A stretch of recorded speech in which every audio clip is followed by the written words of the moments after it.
welcome to Simplify TV. I'm David McBee. Here on Simplify TV, we highlight thought leaders in digital marketing, providing you with wisdom that will help your clients grow, help your business grow, and help you grow as an individual. Our guest today is Kyle Duford, President and Executive Director at The Brand Leader. Kyle specializes in creating outstanding advertising and branding for global brands looking to own winnable market share. A former magazine editor, he spent much of his career focused on e-commerce in the fashion, outdoor, and sports industries. Kyle's unique blend of advertising, branding, and digital expertise allows him to create and lead some of the foremost brands through his work at The Brand Leader. Kyle grew his agency from 5 people to more than 30 in just 3 years, winning 5 Best Places to Work awards in the process. And he is also the author of the book, Twice Found, Getting a Second Chance at Life, Love, and Understanding God. Kyle, welcome to the show. Hey, thanks, David. You nailed that intro. That was amazing. Thanks for having me. I love it. Should we just confess right now that it took me 3 tries to do that, right? You're being humble. You're being humble. It was one take. We're good. Well, Kyle, thanks for being on Simplified TV. I'm really excited to have you on the show because, well, frankly, a lot of my guests are focused very heavily on selling digital marketing or the building of campaigns using different strategies and tactics. And most of the time, we don't get to talk about the importance of the creative portion of those campaigns. And based on the introduction that I just read, I'd say you're the guy to talk about creative. Am I right? Yeah, I mean, on some level, sure. Anything to not have those digital guys on for a while is good. Good for your listeners to hear the left side of the brain for a while. All right, so tell us, why is creative so important, or what's so special about creative that is why you've focused your career on that? You know, if you think about creative, it's such a generic word these days, but if you think about it in the context of an agency, an ad agency, digital agency, we're talking about really the things that convey the message. And so it is the message itself, and it's the visual expression of that, the visual expression of your brand. It could be the words, it could be your campaign, it could be something as simple as you're having a sale and you need to get that message across. The digital stuff, God bless them, we love them. One of my best friends heads up our digital marketing group to the wall right over there, so he might hear this. But you know, they're just a conveyance. They're just trying to get the message from here to there. So that's equally as important, but completely disparate from what we're talking about. So if I'm, you know, if I'm yelling to a crowd and saying, hey, my brand is X, Y, and Z, or sell this weekend, that's the message, but I can't get it to everyone. I need a megaphone to get it to more people in the crowd. The megaphone is the digital marketing. I mean, I'm obviously making this broad strokes, but the message itself shouldn't change.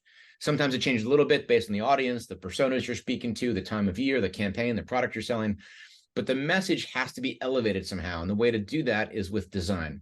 And so whether you're talking about a layout in a magazine, you're talking about a layout for an ad, a website, a campaign poster, whatever it is, you're elevating that message to be readable, to be readable in an environment in which people want to accept it and read it and love it and enjoy it and eventually engage and buy your product or service. So really the creative, without even talking about design, illustration, copy, whatever, the creative itself is the thing. We have to remember that. So without the thing, there's nothing to market. Are there any like best practices that you just have in your pocket that you could share with us? Yeah, don't use Fiverr. Don't use Upwork.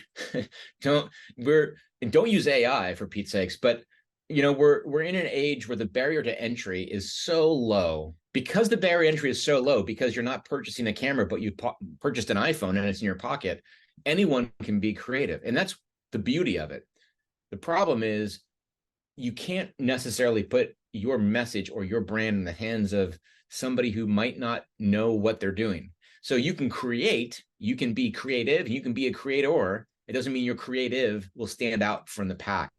And so when you use things like Upwork and Fiverr, and I don't want to squash them heavily, but the fact is when you're paying very little, when you're paying somebody for an hour or $50 or gosh, a $5 logo or something like that, you're going to get what you paid for. There's no meaning behind it. You literally just don't have the time to imbue something with meaning. You're basically taking something and saying, hey, what do you think? Do you like it or not? And you can't do that in a day and age where you're trying to sell a business or service or product. you have to have a compelling message. And a brand is that. A brand is an emotional connection between your product or service and the person you're trying to sell to, or you already have sold to. That connection is very important. You don't just dream that up in an hour. You need to know all the insights of the business, where their North Star is, what's their archetype, what's their essence, are you adhering to their mission and vision and values, using the right keywords, all those things come to play. A good creative understands that and takes all those under consideration through a well thought out brief or conversations with their colleagues, or in the brand side, and create something which again elevates the message. It isn't just the message itself. It's why good agencies cost a pretty penny, because you're not just getting the deliverable, you're getting the thinking behind the deliverable, and that's really where the institutional knowledge comes from. So now, you said something that I just have to ask you to repeat. You said, good gosh, or something like that, do not use artificial intelligence. Tell me more about your thoughts on that. That is a rabbit hole if I've ever seen one. Look, I mean, I'm not going to claim to be an expert in AI at all.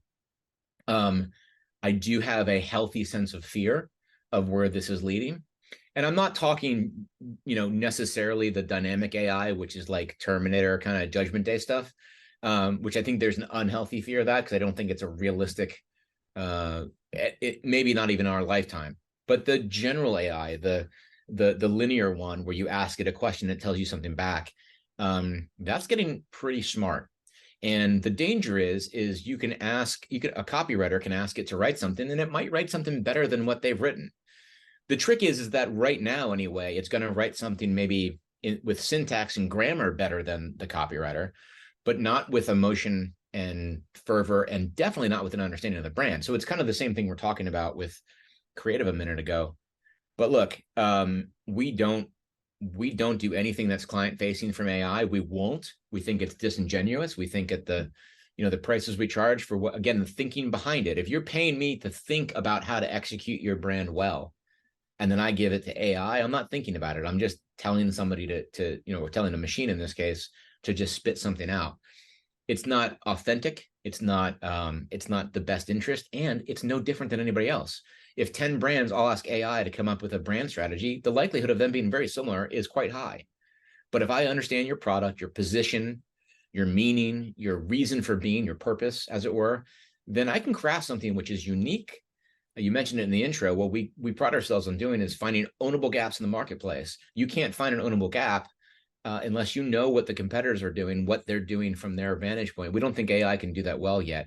And even if they could, if a brand by definition is a human-to-human interaction, AI doesn't have a place. Now, all that being said, man, it is scary how fast it's learning and what it's doing. And I'll tell you what we do it for. Three things in particular, well, kind of two, but one we split in half a little bit. Again, I said never would we a final product come from AI, but we have done rapid iterations of an idea. Okay, meaning this: if we want to come up with a campaign idea, and we're thinking about, guy walks into a jungle and he's hungry and he can't find a Snickers bar. To sketch that out, to pay an illustrator might take a lot of time, and sometimes you're doing that work on spec or upfront. You might not get paid for it.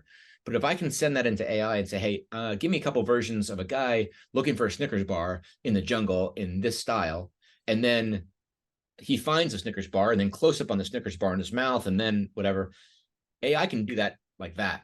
And that's just iterative. It's just a way of explaining the idea that the human has come up with, that you're just trying to present it as an idea.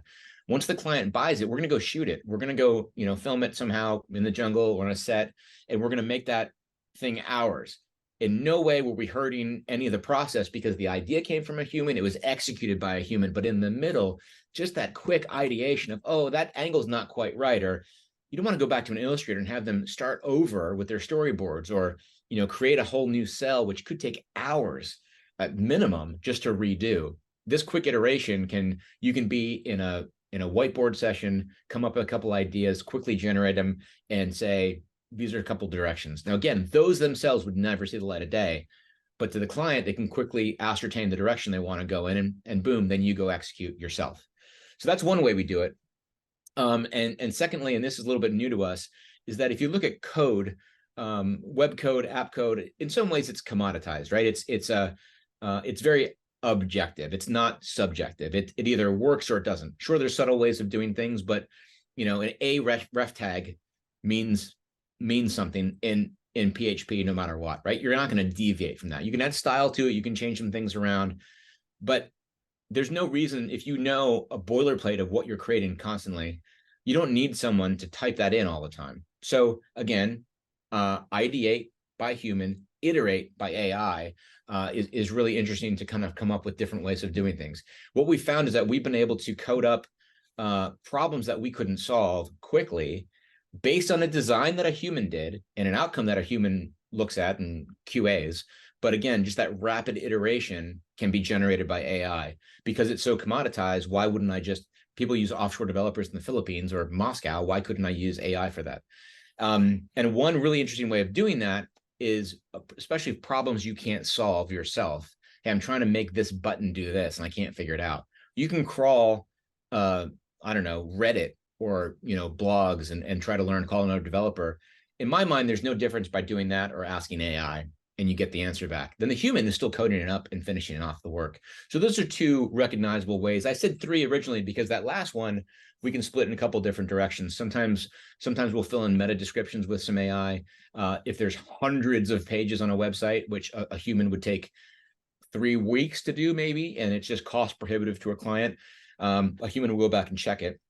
But that's it. And we actually have a company policy, which our employees have to sign, that says they will never use AI for anything other than that. It's a fireable offense because we think that, you're selling your ideas.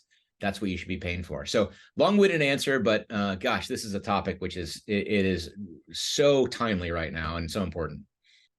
Great advice. I appreciate you being so open to sharing that. Thank you. Of course. Of course. Well, thank you for being on the show, Kyle. This was a really eye-opening and enlightening episode. So hopefully we can have you back sometime. I'd love that. Thanks so much. And next time you'll get my name right in the intro and I'll get your name right on the joke that no one heard. The parts we cut. Okay, exactly. Well, thank you guys for joining us on Simplify TV. I'm David McBee. Be awesome, and we'll see you next time.